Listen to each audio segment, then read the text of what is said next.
Davanagere district के केरी बेलची का ये गवर्नमेंट उर्दू हाई स्कूल है। इस उर्दू हाई स्कूल की खासियत ये है कि पिछले 4 साल से मुसलसिल यहाँ 10वीं के तलबा पूरे दावनगिरी डिस्ट्रिक्ट में टॉप कर रहे हैं। सरकारी उर्दू स्कूल की ये नुमाया कारकर्दगी उन उर्दू स्कूलों के लिए एक मिसाल है। और यहाँ कल हमने विज़िट किया। यहाँ पर बेग सर हैं, वो एक जीनियस हैं। मैथ्स लैब बनाई उन्होंने जो देखने के लायक है और एक जुनून की हद तक काम करते हैं। हमने यहाँ पर 2 रोज़ा वर्कशॉप किया दावनगिरी में। सबसे खुसूसी बात नुमाया यही लगी इस उर्दू स्कूल की। तकरीबन दावनगिरी डिस्ट्रिक्ट में 100 से ज़ायद गवर्नमेंट स्कूल हैं, उसमें कन्नड़ा है और बहुत सारे हैं, लेकिन उर्दू स्कूल गुज़िश्ता 4 सालों से यहाँ के स्टूडेंट टॉप कर रहे हैं। ये यकीनन काबिल सताइश बात है। और ये केरी बेलची में जब हम यहाँ पहुँचे तो बहुत ही खूबसूरत गांव है, बहुत खूबसूरत लोग भी हैं। आज हम उस जादूगर से मिलाते हैं, सुहेब बेग साहब, जिन्होंने एक यूनिक कारनामा किया अपने तौर पे। इनका ओढ़ना बिछोना एक मिसाली टीचर के तौर पर कई बार अवार्ड ले चुके हैं। ये एक बतौर मिसाल हम पेश कर सकते हैं। तो सुहेब बेग साहब हमारे साथ हैं, जो इस लैब, खूबसूरत लैब के बारे में एक डेमो भी बताएंगे और बताएंगे कि मैथमेटिक्स जैसा ड्राई सब्जेक्ट को वो दिलचस्प बनाकर, इंटरेस्ट बनाकर बच्चों में वो एक दिलचस्पी पैदा करना, ये एक फन भी है और एक मेहनत का भी काम है। जी, मेरा नाम सुहेब बेग है। मैं गवर्नमेंट उर्दू हाई स्कूल केरी में, यानी इस स्कूल में जो है तकरीबन 14 साल से काम कर रहा हूँ। और इस स्कूल में जहाँ 20 बच्चे थे, वहाँ से लेकर हमारा सफर शुरू हुआ।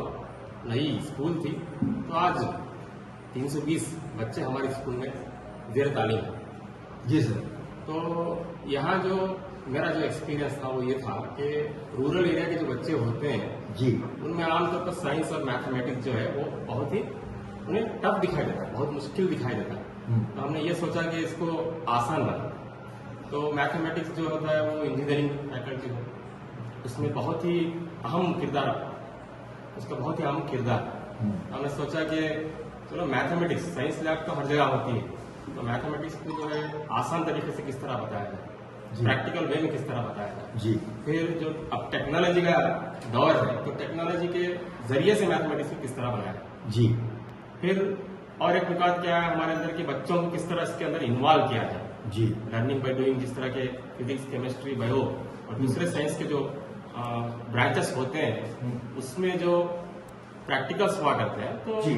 हमने सोचा कि मैथमेटिक्स में भी प्रैक्टिकल हो, बच्चे इन्वॉल्व हो। जी।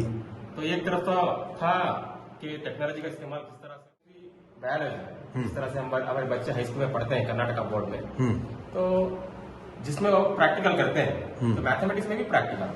तो हमने इन सब चीजों को मद्देनजर रखते हुए क्या किया, use of technology in education, specially in mathematics. अच्छा, कैसे डेमो बताइए अब हमारे को। हाँ, मैं दिखा देता हूँ आपको कि ऐसा इसको इस अंदाज में बताइए कि आम आदमी भी इसको समझ सके। इसलिए मैं बहुत आसान टॉपिक ले रहा हूँ, क्योंकि मैथमेटिक्स के जो ट्रिग्नोमेट्री होता है या कोऑर्डिनेट ज्योमेट्री होता है या कोनिक जो ज्योमेट्री होता है, उसे छोड़ के मैं बहुत ही आसान ले रहा हूँ, बुनियादी चीज ले रहा हूँ, जो कि प्राइमरी क्लासेस से हर बोर्ड के बच्चे, या सीबीएसई बोर्ड के हो या हमारे स्टेट बोर्ड के बच्चे हो, कर्नाटका स्टेट बोर्ड के पढ़ते हैं। तो यहाँ पे मैं बहुत आसान तरीके से दिखा रही हूँ use of technology in mathematics. तो मैं इसमें बताऊंगा कि टाइप्स ऑफ ट्रायंगल्स किस तरह से बताना, बहुत ही आसान है।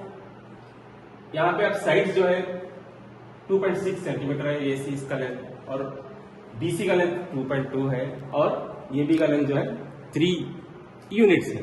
तो सब डिफरेंट है इन लेंथ, तो इसको हम कहते हैं स्केलियन ट्रायंगल। अगर मैं इसी को एंगल्स की बेस पे देखूंगा तो यहाँ एंगल दिखाई दे रहा है 90 डिग्री, तो इसको हम बोलते हैं कि राइट एंगल ट्रायंगल। यहाँ पे जो है पिक्चर ठीक से बनता है।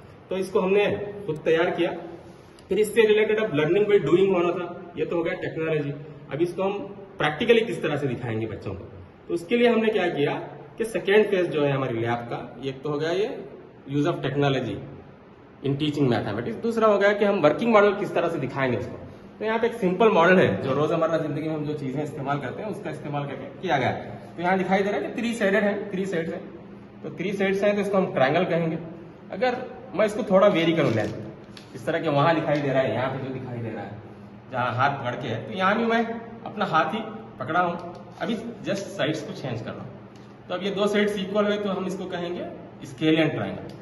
अगर तीनों मुख्तलिफ है लंबाई में, मतलब लेंथ अगर डिफरेंट है तो उसको हम कहेंगे स्केलियन ट्रायंगल। अगर तीनों का लेंथ इक्वल हो गया, ये तीनों साइड्स का लेंथ इक्वल हो गया, इसको हम कहेंगे इक्विलैटरल ट्रायंगल।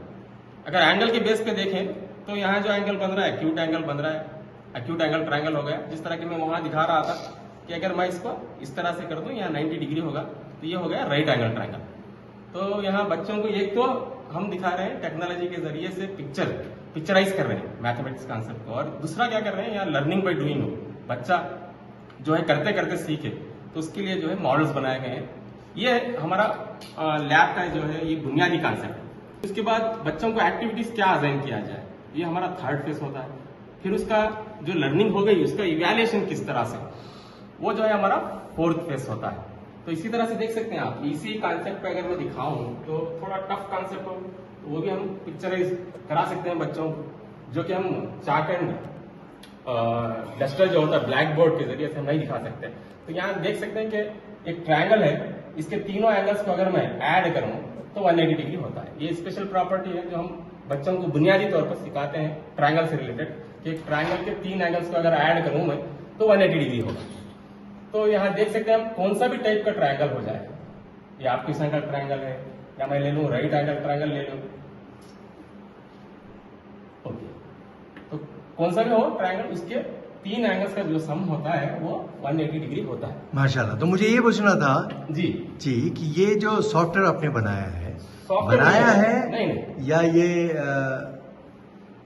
मार्केट से अवेलेबल है? नहीं, एक तो है हमें जो है फ्री सॉफ्टवेयर मिल जाता है जियोजिब्रा बोल के जो दिखाई दे रहा है जी, बाकी का जो है वो हम प्रिपेयर कर लेते हैं जिस तरह से माइक्रोसॉफ्ट वर्ड एज पर वो सब्जेक्ट या आपकी उसमें मेहनत है? से रिलेटेड नहीं, हाँ, इन जनरल है, इन जनरल। हाँ, ये जो एमटी आता है इस तरह से आपको मैं दिखाता हूँ, इस तरह से होता है। अच्छा, फिर हम उसमें डिजाइन कर लेते हैं जो हमारे अच्छा है, उसे तो हम डिजाइन कर लेते हैं। अच्छा, आप उसमें ये सारे हमारे सिलेबस से रिलेटेड जो ये है टॉपिक्स है, हाँ, उसे हम डिजाइन कर लेते हैं। चलो ठीक, इस तरह से एनिमेशन भी आप दिखा सकते हैं। अच्छा, ये आप इसके अलावा और कितने स्कूल में ऐसा है? बहुत से स्कूल में है, लेकिन ये सेल्फ प्रिपेयर्ड हमारे खुद के जो है हमारे स्कूल में जो है वो नियरली 500 इस तरह की फाइल्स है। जितना भी हो 6 से 12 तक आप कौन सा भी टॉपिक टीच करो उसको आप पिक्चराइज करा सकते हैं बच्चों से। क्या माशाल्लाह माशाल्लाह माशाल्लाह। ये आपकी खूबसूरत लैब है, हम देख सकते हैं यहाँ कितनी मेहनत और सलीके से एक लैब मैथमेटिक्स की बनाई गई है। और एक गवर्नमेंट उर्दू स्कूल, ये मिसाली उर्दू स्कूल है इस शहर की, इस छोटे से गांव की। यहाँ पर आप देख सकते हैं कितना खूबसूरत डिस्प्ले है। यकीनन ये मैथमेटिक्स से जो दिलचस्पी रखते हैं उनके लिए ये बहुत ही इंटरेस्टिंग टॉपिक है। बहुत बहुत शुक्रिया सर ये जानकारी देने के लिए, आपका बहुत बहुत शुक्रिया। Thank you very much.